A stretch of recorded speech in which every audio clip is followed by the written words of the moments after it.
Chapter 11, A Mischief Maker. Everybody was excited as Pete took the film out of his camera. The children and their father crowded around to see the picture. When Pete held it up, everyone began to laugh. It was a picture of White Nose. "Well, I'll be a monkey's uncle," Mr. Hollister exclaimed, shaking with laughter. "We forgot to take the cat out of the cellar." She pushed against the string and the flashlight took her picture. "Say, it's a good one, too," Pete said, grinning. "Guess we'll have to try again," Ricky said, sighing. "Let's do it tonight." "All right," Mr. Hollister agreed. After breakfast, he asked if the children would do him a favor between 1 and 2 o'clock. He had to make a speech before the Shoreham Businessmen's Club, which he had joined only a few days before. Since Tinker had to make some deliveries at that time, would the children come down and help? "Oh, yes, Dad," they chorused, even little Sue. "That's fine. Glad to hear you're all willing to help." "Dad," Pam said, looking proudly at her father, "it's very nice that the men want you to make a speech." "They hardly know you, John," Mrs. Hollister remarked, smiling. "It's a great compliment." Her husband grinned at the praise. He explained that the businessmen wanted him to tell them about his inventions and how he got his ideas for them. "I guess they just like you, Dad," Pete added. The boy admired his father greatly and had often told Pam that he wanted to be just like him when he grew up.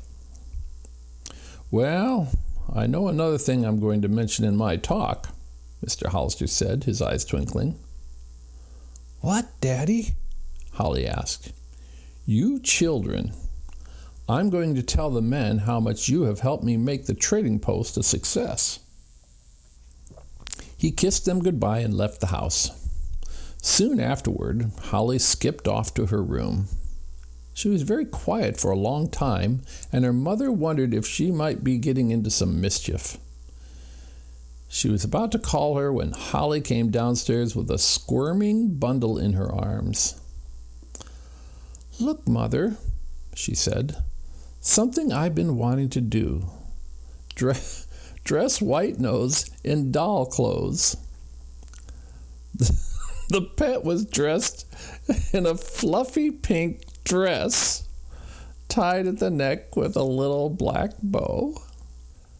On her head was cocked a perky blue polka bonnet, and shoes of the same color were tied to her hind paws. By this time, the other children came running to look at White Nose. Holly forgot to hold her tightly, and she jumped to the floor. "Can she walk with those clothes on?" Ricky asked. At first, White Nose stood still. Then she pulled at the dress with her teeth a couple times. "Stop, White Nose," Holly urged her. "Walk."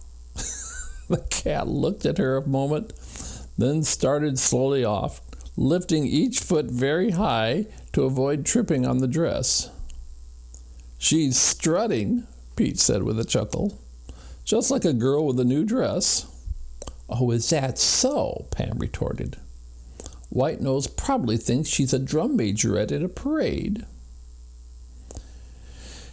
In the word parade, Ricky's eyes lighted up. "Zowie!" he exploded. "Let's have an animal parade. Right now." "We could dress all the kittens, too," Pam said. "That's adorable," Sue piped up. "I'll find them." She picked up White Nose, saying, "Come on, kitty. Show me where your babies are." "If we're going to have an animal parade," Pete said, "perhaps our friends would like to enter their pets in it." "Hey, that's a great idea," Pete shouted. "Dave Mead has a raccoon, Jeff Hunter a duck, and has 2 hamsters, Holly added, and Donna Martin a turtle. That would be swell, Ricky said, and we can fix up the cart like a fire engine. Zip can pull it just like in a real parade. The children scattered in all directions to prepare the animal parade. Half an hour later, the Hollisters' backyard was full of activity. Jeff had arrived with his duck. Around its neck was a big red ribbon. Dave was leading his raccoon by the collar as the bright-eyed animal rolled over and over on the grass. Donna was trying to get her turtle to make friends with Ann's hamsters, but the pets were not paying much attention to one another. Soon Pam and Sue appeared, carrying the 5 kittens in a basket. Smokey and Midnight were dressed in boy doll clothes, and Tutti Frutti, Snowball, and Cuddly were dressed in doll clothes like their mother. When the girls set the basket down, the kittens hopped out. How funny they looked as they walked about on the lawn, meowing and swishing their tails. Cuddly spied a grasshopper and chased it. The other kittens skittered along behind her as the children shouted in delight. Presently, Ricky appeared at the door of the garage, pulling the dog cart. What a change had taken place in it. The sides were covered with red paper. Inside the cart was the green garden hose wound around a piece of log. On the side of the cart hung a stepladder fastened with 2 nails. That's neat, Dave shouted. It looks like a real fire engine. Now we can start the parade, Pam called out. Here, Zip, let me harness you. The collie obediently trotted up to Pam, who fastened the leather straps around him. Zip can lead the parade, Ricky suggested. But Holly and Pam reminded their brother that in real parades, the fire engines came near the end. I think Dave's raccoon should lead it, Pete said. After a few moments' discussion, it was decided that the raccoon should be first. White Nose would come next with her kittens, then the duck, the hamsters, and the turtle. Ricky would bring up the rear with the fire engine. As the children tried to get their pets to line up, Don and Jeff suddenly realized that the hamsters and the turtle might not be able to keep up with the others. Then we ought to put them on a float, Sue said. Good, let's do it, Anne agreed. What will they ride on? My coaster wagon, Jeff said. The others thought this would be fine, and Jeff ran down the street to his house. In a few minutes, he returned with his shiny blue wagon, and the pets were lifted into it. Now we're all ready to march, Pete said. Gee, I wish we had some music. Mrs. Hollister, who had been happily watching the children from the porch, called out to them, If you'll wait a moment, I'll bring out the small phonograph. Let's play the March of the Jolly Puppets, Pam cried excitedly. Mrs. Hollister quickly set the phonograph on the grass and put on the favorite record. As soon as it began to play, Pete called, Forward, march! The raccoon started off nicely, with the duck waddling behind. White Nose, her head high, led the procession of kittens. Anne pulled the wagon with the hamsters and the turtle, and Zip walked along with the fire engine as Ricky proudly held the reins. They seem to know they're marching to music, Pam laughed as the animals circled the yard. My duck never behaved so well before, Jeff said. He's a real marching duck. After the first time around, the raccoon came closer to the phonograph. He stopped to look at the turning record for a moment, but Dave gave him a little push, and he went on. As the fire engine passed the phonograph, Zip turned his head to snap at a bug in the grass. Suddenly, one wheel of the cart banged the phonograph. The needle slipped, making a loud eek This frightened the duck, who flapped his wings and flew a few feet into the air, landing on the raccoon's back. The raccoon started to run around in circles and dashed through the line of kittens. "Hey, stop!" Pete shouted, but his cry only added to the commotion. In a few seconds, all the animals were racing madly around the yard, with each child chasing his own particular pet. Dave caught his raccoon in the top of a tree. Jeff's duck landed on the garage roof, and the boy had to climb up after him. Anne got her hamsters from under the porch. White Nose and her kitten seemed to be the smartest of all. They had run onto the porch and from the railing sat watching the others. "It was such a swell show," Dave remarked as he said goodbye. "You should have sold tickets to it." After their playmates left, the Hollister children sat down to lunch.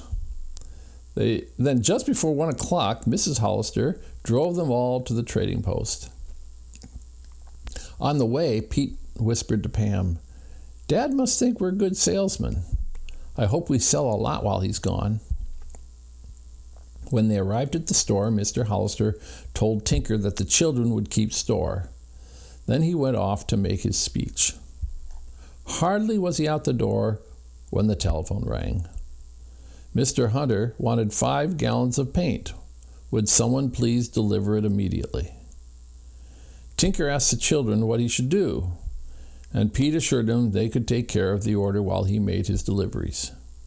Pete got an express wagon and took the paint to Mr. Hunter. Meanwhile, the other children had taken their places behind the various counters, all except Sue. She skipped over to the water cooler and took a paper cup. She liked to hear the water go gurgle, gurgle in the big glass container when she pushed the button.